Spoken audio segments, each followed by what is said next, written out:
Hey, Richard. So glad to have you on the podcast, on the show. How you doing today? I'm well, thank you for inviting me, Brady. How you doing? Yeah, doing mighty fine, mighty fine. So we've worked together some in the past, and I think you have a really interesting business model going on. For sure, gonna get into that in a little bit, but I would like to hear kind of your story. How did you get started in entrepreneurship, online business? What was your journey there? Okay, I mean, I've been interviewed previously, and it's either like a very short answer or a very, very long one. So I'll try not to do the very long one, right? I'll keep it as concise as possible. So the super concise version is I spent my 20s working in the charity sector, and that was a bad decision. Turned 30, kind of freaked out, wasn't having an impact, wasn't making any money.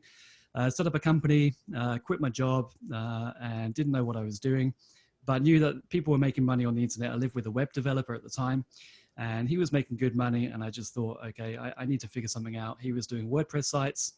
I got some hosting and sort of a first WordPress site, and just started selling what I could. So I started offering websites. I did a bit of graphic design, and just kind of meandered around and trying to figure out the path of least resistance and what would make the most money. And after a few years of just kind of random stuff and doing a lot of random work for different clients, stumbled into SEO, and then that was the point that I started to understand the value of being able to generate traffic and send that to a landing page that can generate income. So started offering SEO as a service. I built a small, I mean, I used to call it an agency. It wasn't an agency. It was just me. Picked up like 5 clients, making about like $5,000 a month back in 2013. All this time I knew that I didn't enjoy client work at all. And so I actually, there was a proper agency in my home city, and I reached out to them, and they started doing the fulfillment. So they actually did all the work. So I was bringing in $5,000 a month. I was paying them $2,500 a month. And then I spent the summer basically doing nothing and slacklining and writing a book. So that was fun. And then we both thought like, well, what's the point of this? I then sold my clients to them. I mean, this is the first time that I kind of sold anything to anyone. And so looking back, I probably undersold it, but I just wanted out. I didn't want to do any more client work. And I think I got like 3 months of retainer for, if we signed them up to like 12-month contracts, I got 3 months up front. So that's probably like 6 months profit or something. I probably sold for like a 6 monthly multiple. I don't know, Oh, but it man. was all right. Like I got out of client work. I got some money. I went traveling, and that gave me time to kind of like get my head together, like recap what I'd done over the first 1,000 days. It's like a tropical MBA principle, like 1,000 day. It will take you like 1,000 days to replace your income, and that kind of was true with me. So I kind of summarized everything I learned in a book, published that back in the end of 2013. Went traveling to the States. I'm from the UK, as you may hear, and then just had to figure out the next play. So I didn't want to do client work anymore. And around that time, I'd built a little Shopify dropship store. This is becoming a very long answer again, but No, this is good. You're good. all right, all right. So like I read the 4 Hour Work Week. I knew I needed to move into products, which is why I wrote the book. I thought that was the first product. Maybe that was going to lead to something. And I created a dropship store and used my SEO knowledge to get people there, and took it as far as I could go. There's very limited search traffic, and if people are interested in what that is, we can link it up. But this is already getting too long. But then that was the first time that I sold a business on Empire Flippers. So like I got this to like $1,500 a month revenue, maybe like $500 a month profit, and sold that for $6,000 back in 2016. And that was a cool process to go through. And so that was like a low multiple compared to where we're at now. That was just 23. I think we listed like 24, 25x, and I got 23x. That's what it used to be. To me, that's actually still reasonable. I feel multiples that have got crazy, but maybe we can talk about that. So sold that. That was the first. Then I realized that, okay, I can actually now build assets that I can sell. I realized I didn't want to do customer support and didn't want to work with suppliers. So then moved into just ranking content sites and making money from affiliate commissions. That removed all of that stuff that I didn't enjoy. And at the time I was learning about landing pages and sales funnels because I knew this was a component that I hadn't figured out yet. If you can combine, if you can get traffic, one traffic channel, and you're able to convert it, then you're pretty dangerous. So if you understand conversions and funnels, and you understand one traffic source, you're always going to be good. You can sell anything basically. So I learned that. I went deep into funnels. It was 2015 when ClickFunnels had just launched. I was one of their first users and one of their early affiliates. And that was the time when ClickFunnels was blowing up and it was easy to promote it as an affiliate. I ended up with a software review site, predominantly featuring ClickFunnels, and got that to around $3,000 to $4,000 a month in recurring commissions, and sold that in 2017. And that was, there's more of a story there, but I ended up working with an investor. This is becoming an incredibly long. This is the thing. Where do you start? Where do you finish? Oh, you're doing great. This is really interesting. If it was really boring, I'd say, yeah, let's move on. All right, but good stuff. So I had a 50K exit the first time. The guy who bought it for me wanted to buy it as a pure investor. He had no experience. He wanted me to continue running it. We cut a deal. I built it up for another year. We flipped it a year later for 100,000. I then realized that there are investors that just wanted to deploy capital in the content site space and didn't want anything to do with operations. And so I started working with other investors as the operator. That was 2018. I built a Facebook group, flipping websites, and a podcast, and was offering myself as an operator first of all, and then matching other operators with investors, and doing this kind of thing.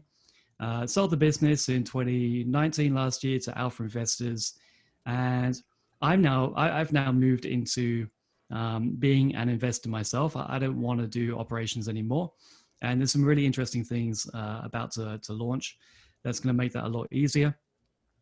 And now what I'm doing is covering the website investing space as a media play, and branching out into talking about other assets as well that I'm interested in.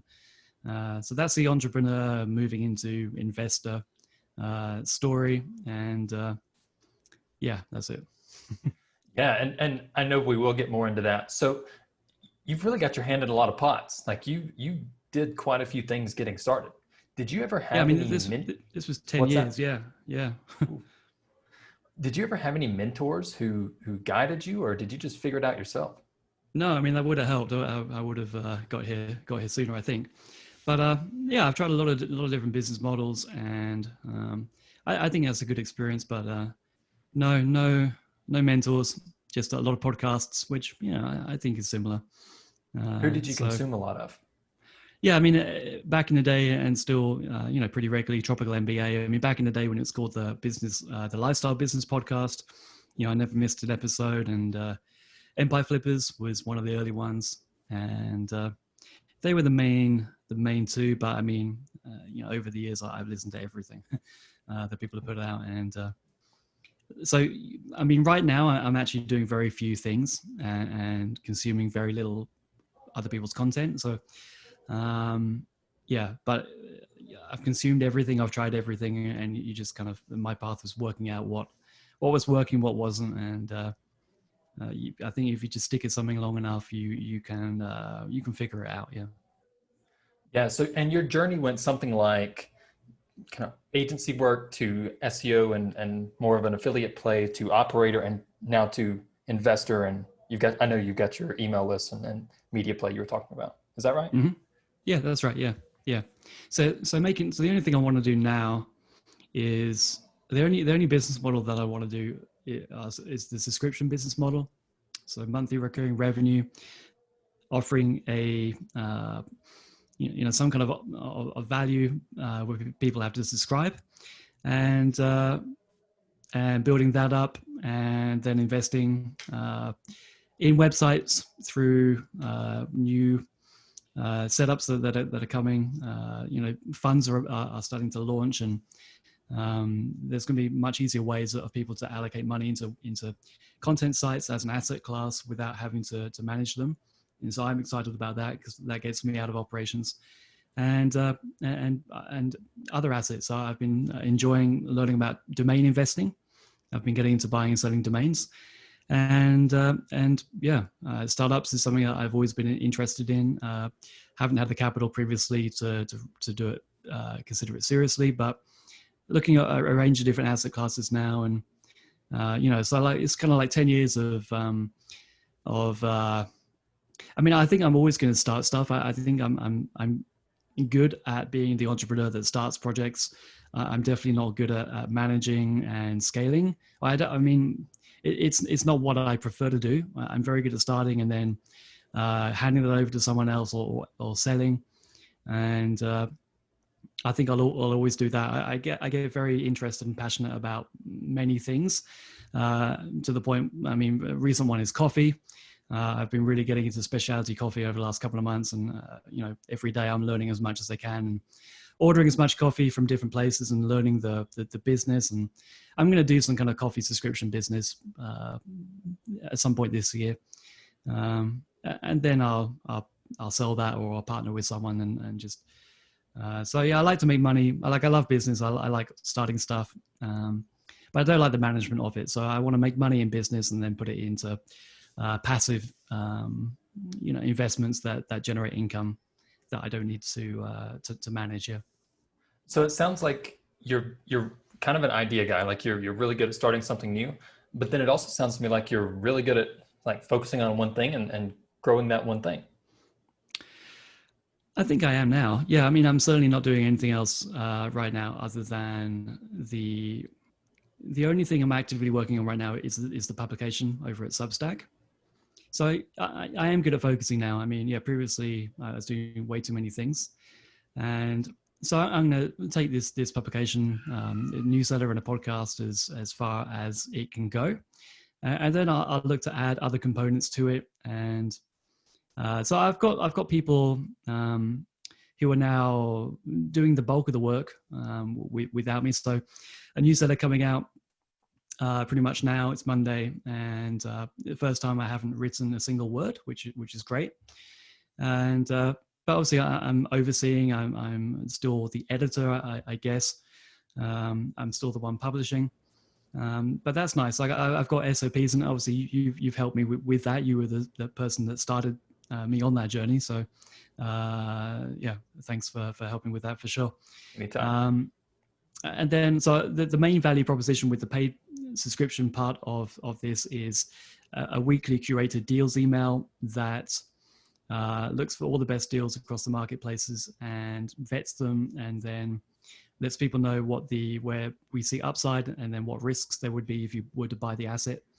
And I've got a great guy, Colin Marr, who does that, and we curate the sites together, but he does the bulk of the work with that now. And so that's kind of taken care of. And I've got a great podcast producer now, AV, who does all of the stuff that I need to get out the Friday episodes for me. So I've removed myself from this pretty well now, and I can focus on high level stuff. And I'm looking at the next thing, and that I can bolt on to this thing. But yeah, I mean, there's going to be no shortage of ideas because I get passionate about, random stuff.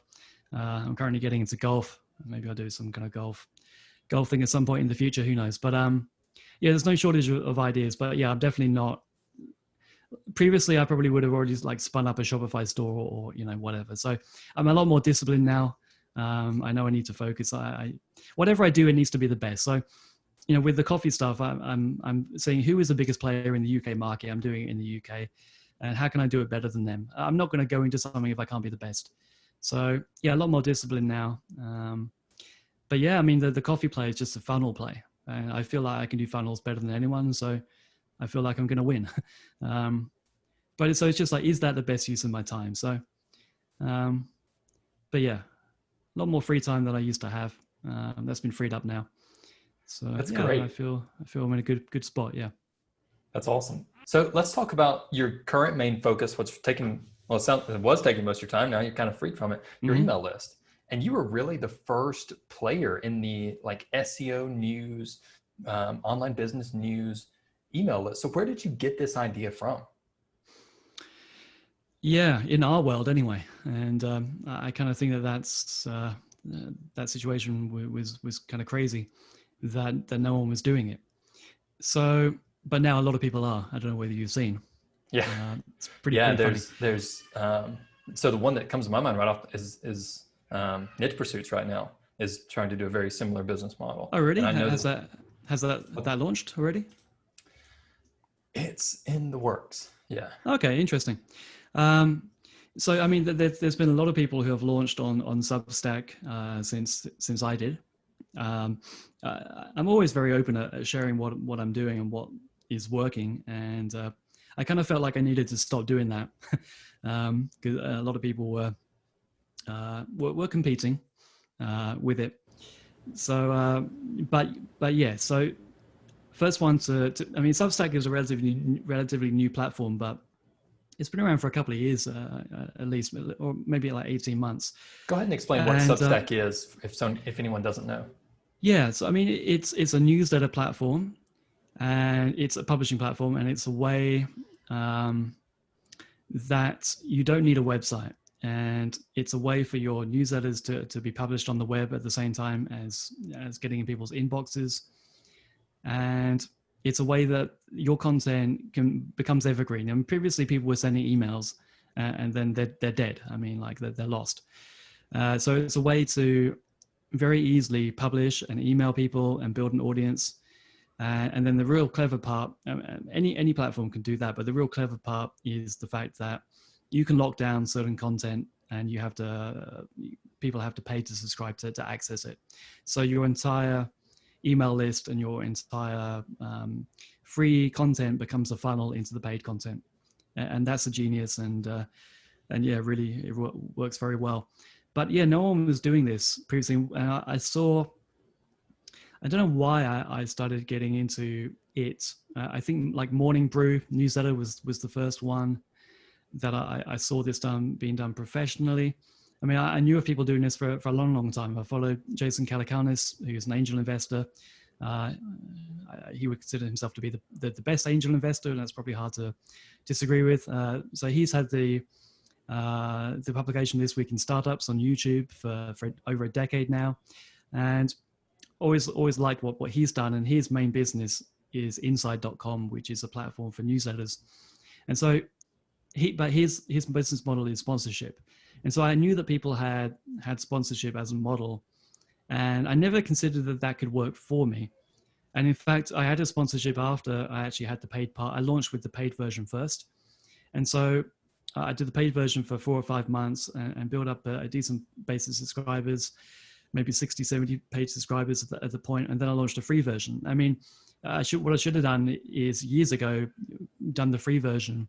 I mean, I've always had a personal email list, and the software review site actually got to a very decent size. I had over 10,000 people emails captured through that content site, which the authority hacker guys would call that like an authority site, maybe like a stage 3 authority site, where there was a funnel and an email list and building some kind of an audience before I knew what that meant.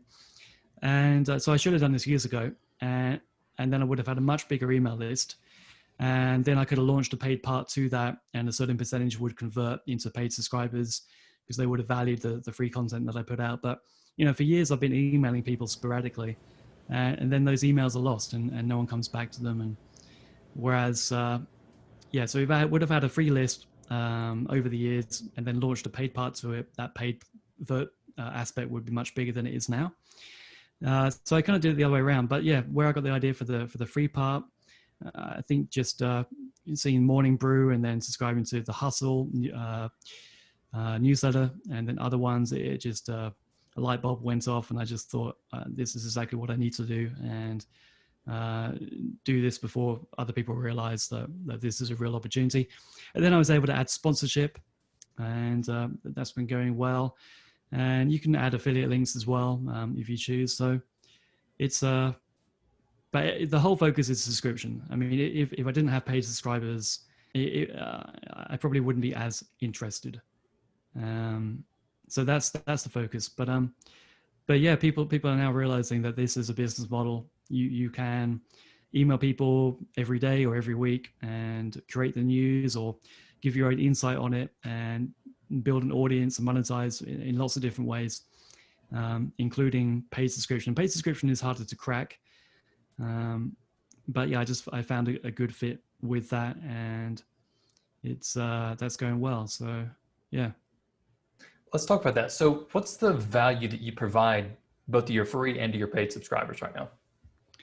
Yeah, so the value proposition I started with was the weekly created deals email, and this saves people time. I mean, it's very time consuming to filter through all the marketplaces like Empire Flippers and Flipper and search for the best deals. So it's a time saving thing. And if you're an investor looking to deploy serious capital, mid to 5 figures, 6 figures, then $49 a month to do the vetting for you and to give ideas about the asset that you're considering buying is a no-brainer. So that's the main value proposition, and also we get access to deals and get to unlock deals that the regular investor wouldn't get. So and let me just say the due diligence is really good. Like I'm on your paid list, and it's real. I mean, real every week. It's like multiple deals for I'd say probably every flavor investor, and you do a really good job of breaking down the relative strengths and weaknesses of each business. Yeah, it's very thanks. impressive. Yeah, I mean that's just been a process that I've refined, and then me and Colin have now refined. I was doing this for a couple of years previously when I was working with investors, advising them on deals to go into, and then working with them as an operator. I mean, I've just done this hundreds of times and know what to look for. And I'm probably not the best guy at this. I mean, there's other people. Dom on Folio, his business model, but I feel like I'm right up there in understanding opportunities and where the upside is. And it's great to get people like Colin involved, who is actively buying and flipping far more than me now. So that is there's strong value in that, and yeah, that's refined, and we've got that going really well. And then the other part that I think I haven't seen anyone doing is with the podcast, and this also converts. And I saw some examples of people that had a free podcast and then a paid podcast, and I just thought that's a crazy amount of work. 2 different feeds, 2 different show names. And so I thought, okay, how can I turn a podcast into a funnel? And I just thought, well, why don't I just put part 1 is free and part 2 behind a paywall and see how that goes. That could have gone terribly. That might not have worked. That might have, pissed off a bunch of people. And it was, I think it took a while to people to understand that was pretty new. No one was doing that. And that's been going really well. So in Substack, you can see where people convert from. And there's been many podcasts where people become paid subscribers because they want to hear part 2. So that works really well. There's nothing additional that I need to do. I just need to get good quality long form or longer form content, so it needs to be well over an hour conversation. And this is my 3rd podcast now over the years that I feel that I've got pretty good at steering conversations and asking the right questions. And yeah, some people will see the value in that, and people will subscribe to hear all of the content. And there's other things I do to add value, like one-off pieces of content as well for paid subscribers. But that's the proposition, $49 a month. And yeah, I think that's valuable enough. And I mean, in Substack, you see the revenue over time, and it's like a 45-degree line. So that's nice to see. And I mean, if you're looking in Stripe, like churn is actually pretty high, but more people are subscribing than leaving. So yeah, with the paid subscription model, I think people that start it are going to see that monthly churn is way higher than a SaaS or something, for example. But if you got a good proposition and a good, you're free. I mean, what Substack has been amazing for me, to be honest. And like they're free, their support documents, what they recommend, how you structure it, everyone should read. And they do say that your free content needs to be the best that you put out. So you need to put the most effort into the free, obviously the paid has to be as good, but the free content has to be the best. And then people see the value that you can offer, and will want to unlock all the other content. And also, you can set it up as a way where people can support you as well. So yeah, that's going well. One thing I like about this business model is that, I mean, the vast majority of the value that someone gets out of it is delivered to their email. Whereas, with a content site, you run risks of Google, for instance, or with an affiliate site, you run, tons of affiliate risks, like, they could shut down your affiliate program or decrease your commissions. You could have problems getting payouts or whatever. And I think that's one thing that's so appealing about email lists, is it's the only traffic source that you can ever really 100% control. Yeah, I think so. I mean, obviously with Gmail and the promotions tab, I mean, Gmail is horrific. I recommend that everyone get off Gmail. I use hey.com now. If you've not checked it out, I really recommend everyone does. I'm not an affiliate. I don't have an affiliate scheme, I don't think, but it's just, it's really saved my life. That's ridiculous, but it's really improved my life. I mean, it's reduced stress massively. I think a lot of entrepreneurs end up with a lot of different Gmail, G Suite accounts. And it's just insane to me how anyone can email you at any time. It appears in the inbox. It's like a to-do list. And one of your daily goals becomes getting to inbox 0 if you're able to. And Hey just gets rid of all that crap. And you have to opt people in for them to appear in your inbox. And you receive every email if you opt in to it. Whereas in Gmail, where it gets filtered, I've had some crazy stuff in Gmail where emails just disappear. They appear for a second and then they're gone. I don't trust Gmail. I don't like how it filters out your email list. So I agree with you. Like, email is the best direct relationship still in 2020. But I really dislike how Gmail becomes a filter and a really bad filter. Whereas Hey, you're fully in control and you become the filter. Anyway, that's an advert that they don't need. But so I agree with you. But what I love about this is the fact that, it's not an SEO play. I don't care about SEO. I don't track. It's not a search play at all. I'm putting out the best content that I can, and I'm building the email list, and I track my success is the number of paid subscribers, and if that's growing over time. And monthly recurring revenue, if that's building, then that's a beautiful, beautiful thing, because even if it stops building, you're going to have it for a while to come. So this is why this is the only business model I want to do now. And I'm still building up, I've got 3 age domains that I'm building out, but these will be the last ones that I do. These are like building out as affiliate sites, and one has Ezoic ads on it, but these are the last ones that I'm going to do myself. And I'm only doing subscriptions going forward, just because everything compounds. You're not reliant on Google or an affiliate scheme. And so it's a great thing. Yeah. You mentioned subscriptions going forward. So it sounds like what you're doing now with your subscription model is going to impact how you run your content sites. Yeah, I mean, it would. If I was to double down on a content site, then I absolutely would create a subscription part to it. And I mean, if I do a coffee subscription business, then maybe I do a content play as well. But that would involve a lot of investment to do well. Obviously, coffee is a very competitive niche. But yeah, I mean, the only thing I'm going to do going forward, the only businesses I'm going to do going forward are subscription businesses. So how have you gone about marketing your current? I'm sorry, go ahead. You go ahead. Yeah, I mean, whether there's a content site play attached to that or not, I'm not doing it unless there's a subscription part to it. Yeah. How have you gone about marketing your current business model? Yeah, so with Substack, just sharing the posts on social has been great. You can tag people that you mention. People like to be mentioned. People will share. People will retweet.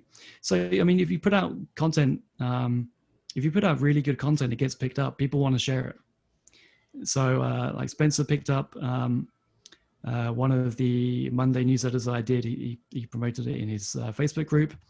And by Flippers recently, yesterday or last Friday, put out a podcast that I did in an email newsletter. So these are things that that happen naturally. I like these guys. I've got a relationship with these guys, but I didn't ask them to do that.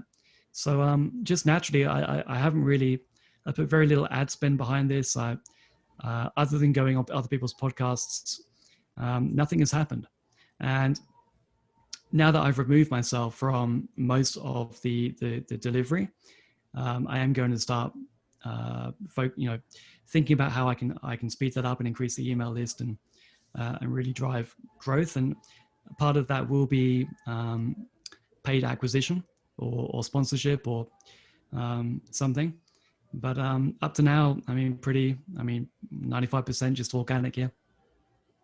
That's one of the things that's really neat to me about your business model is that when most people go about building an email list in the content space, it's produce free content, SEO, for instance, and then just hope that, 2 to 5% of your audience converts, more than 5 if you're doing really well.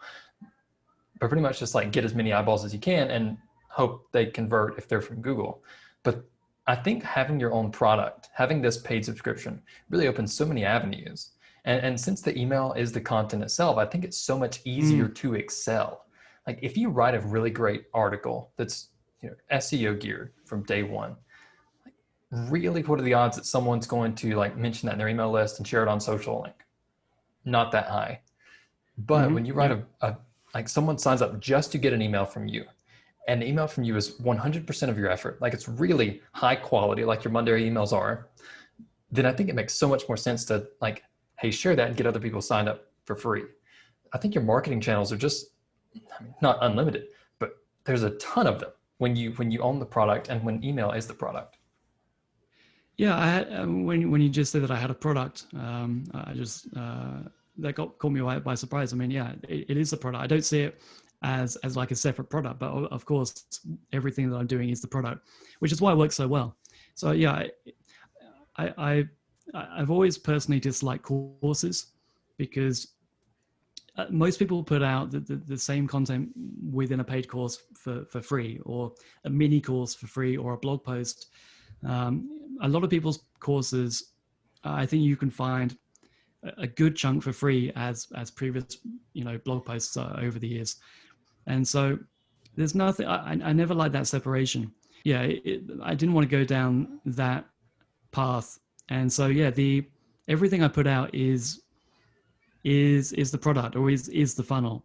And I don't need, but yeah, it's kind of, you explained it a lot better than I'm trying to explain it right now. But yes, I agree with you. And yeah, it's just a much better, everything is really well aligned, because like I said, like you need to focus on putting out the best content for the free subscribers. And if you do that really well, then it will just work. It will, the funnel will do its job using a platform like Substack, and it's just much better use of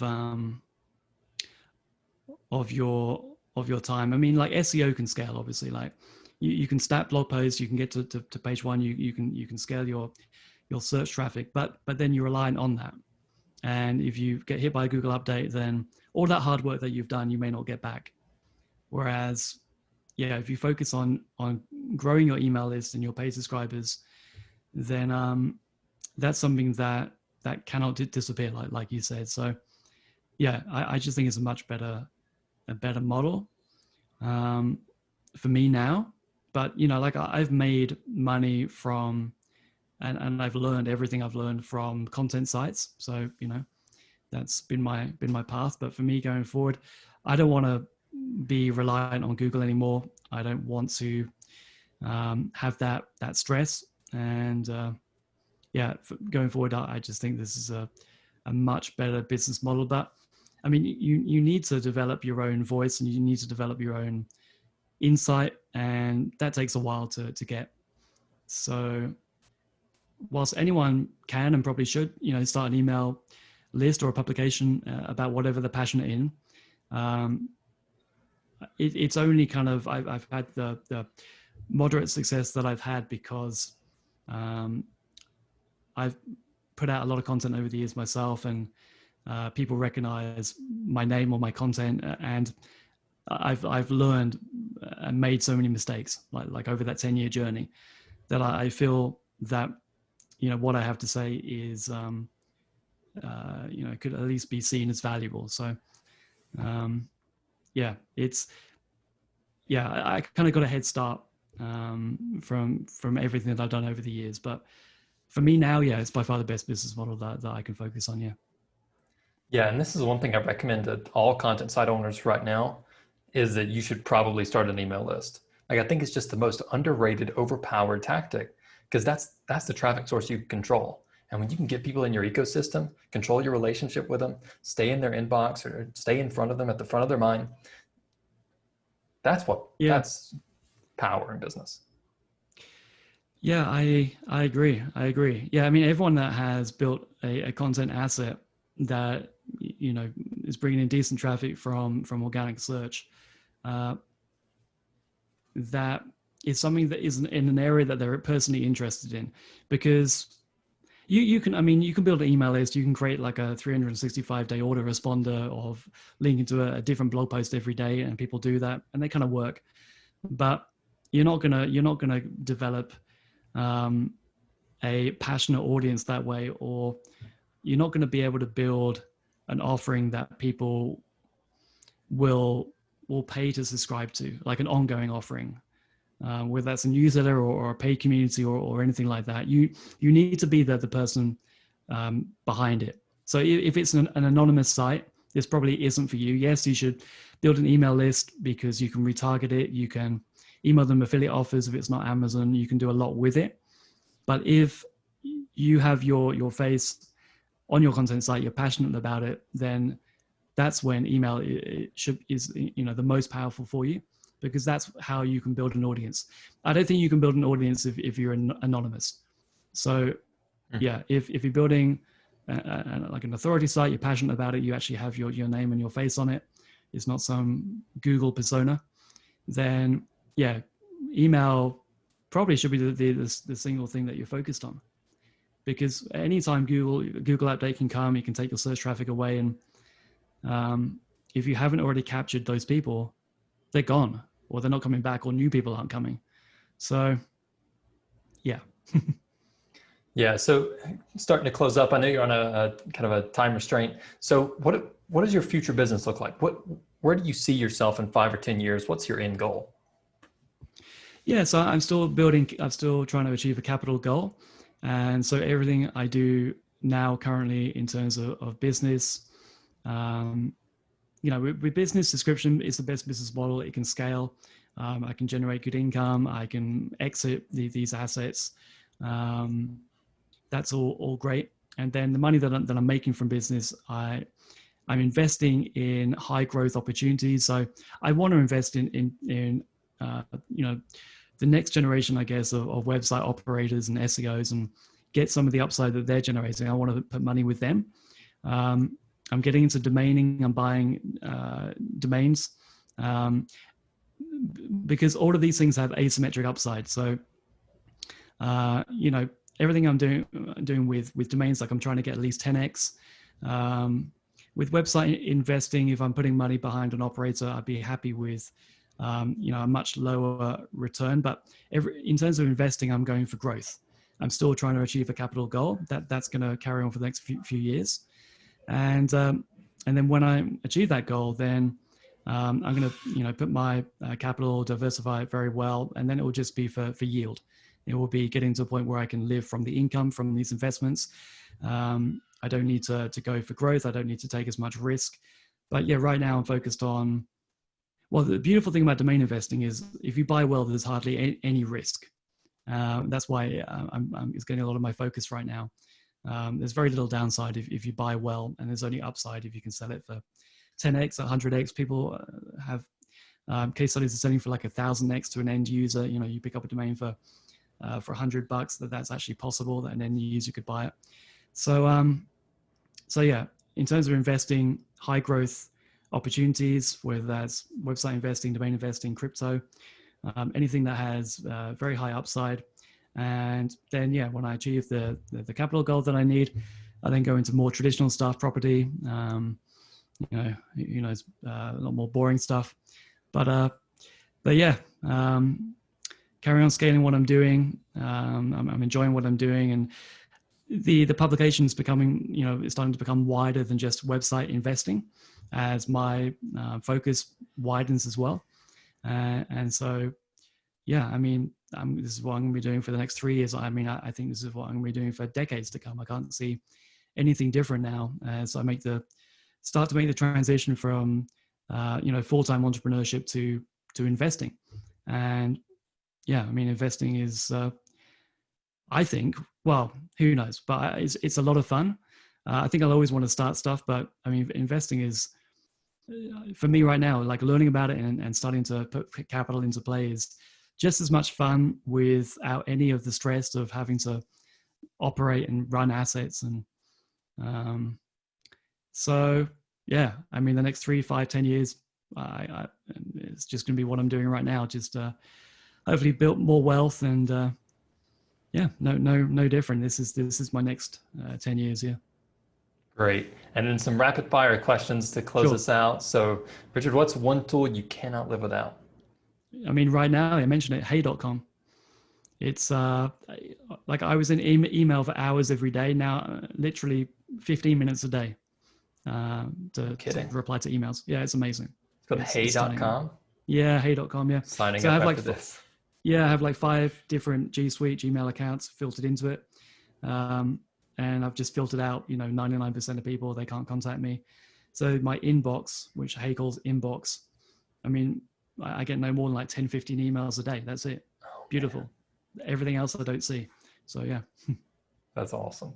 Yeah. And then what's one thing you're reading or consuming right now? You mentioned you're a podcast guy. Yeah. I mean, my favorite podcast, I'm a Patreon of the show, is Invest Like a Boss. They're now doing weekly episodes. Johnny and Sam, great guys. I enjoy their content more than any other. And so, yeah, I'm not reading too much at the moment. Yeah, audio is still the way that I primarily consume. So that's the one that comes to mind. And yeah, that's the one that I enjoy the most. And that's what has got me into being just as, if not more, passionate about investing than what I was doing previously. Yeah. I think audio is such a no-brainer way to what's the term? It's like no downside. I don't remember. I'll edit this out. I mean, it's just far easier to consume. I listen in the car. I travel across Europe a lot, and those long road trips is fantastic. I stock up and keeps me company, and yeah, it's a wonderful medium, and I prefer it to video, definitely. And I mean, there's still the need for blog content. I mean, I'm very selective about the podcasts that I listen to now. I mean, I just don't have the time to go through hour-long podcasts in the same way that I used to. But in which case, blog content is great because you can scan. You can scroll through quickly. You can spot the best bits, the key insights. And I actually think video is the worst medium for learning or reflecting, for engaging and building an audience, like a loyal subscriber base. I mean, video I think clearly is the best medium, but for learning and being able to remember and take action, audio works for me because I can listen while I'm driving. I can listen while I do other things. And so I'm definitely always going to be an audio focused person. Yeah, likewise. Love my Audible subscription. And I'm getting into podcasts. I wasn't a podcast guy. I'm kind of getting into it now. Yeah, man. I mean, it would be very interesting to know how many hours of audio of podcasts I've listened to over the years. It would be insane. I would love, I really don't know, right after I die, to see all my life stats, like girls I've kissed, books I've read, people I've impacted. I would love to. Yeah, man. I mean, I agree. Exactly. That would be fascinating to be able to bring those stats up. I mean, I would imagine that let's just say over the years, like 2 hours of podcasts a day for 10 years, I really think that's possible, which is, I'm probably getting close to like 10,000 hours of podcasts. I would think that that's likely. You're an expert podcast listener. There you go. It's like us. We need 10,000 hours or anything. I'm an expert podcast consumer. Yeah. So yeah. That's awesome. Well, good. Last question for you. What is a great business that you think doesn't exist today? Yeah, I don't, nothing comes to mind. I know people, will open up their Notion and they'll have like a little note of like new business ideas. But I think, I don't think, for me personally, like there's nothing lacking. I think everything is just so accessible now. You just need to get super interested and go super deep in one area. And then you can just pull in whatever business model you want. If you want a blog, that's cool. If you want to do some kind of paid subscription thing, you can do that. You can set up a paid community. You can launch your own product. You can create your physical product. I think you just need to really understand one area very well. And there's always going to be a way of making money and generating a full-time income. I think you can do that in any space. I know like Garyvee back in the day said that famously in one of his talks. And if you're into Smurfs, Smurf it up. Have you seen that one? Like the super famous Garyvee one? I haven't. Web 2.0 Gary Vaynerchuk or Garyvee will get you there on YouTube. Honestly, if you haven't seen, or if anyone listening hasn't seen that video, it's legendary, and I've rewatched that so many times. And yeah, so like Tim Ferriss and Garyvee back in the day were the guys for me. And I really think, yeah, if you love Smurfs, you can make a full-time living doing anything, as long as other people are passionate about it. It helps to focus. Like B2B is for me like way easier. People have money, you can business expense it. So a lot of people, actually probably not with the investors who are paid subscribers, maybe some of them do, but if if your audience are people in jobs, and a lot of like Substack applications cater to that, then they're all, business expensing it or getting their boss to business expense it. I mean, I'm sure actually most people probably are, just if they have a company, they're going to business expense the subscription to my publication. But B2B is for me, it's far easier. People are not as price sensitive. But yeah, it really doesn't matter. Nothing new needs to exist. Everything is already out there. You just have to focus. There's so much noise. You don't need to create anything original. You just need to be the best at one aspect. I don't know anything. I know a bit about paid ads. I'm not a paid ad expert. I wouldn't be running paid ads if I did a coffee subscription business. But I know that I could beat people with the funnel. I know that I could spend more than them. I see things that they're doing wrong.